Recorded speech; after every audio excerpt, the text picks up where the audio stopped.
Hello everyone, hope you are doing great.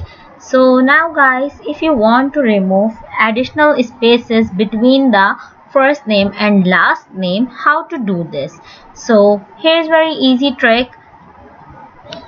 In an additional column, let's see, I am writing is equal to and then TRIM, and you guys see the blue option which is trim.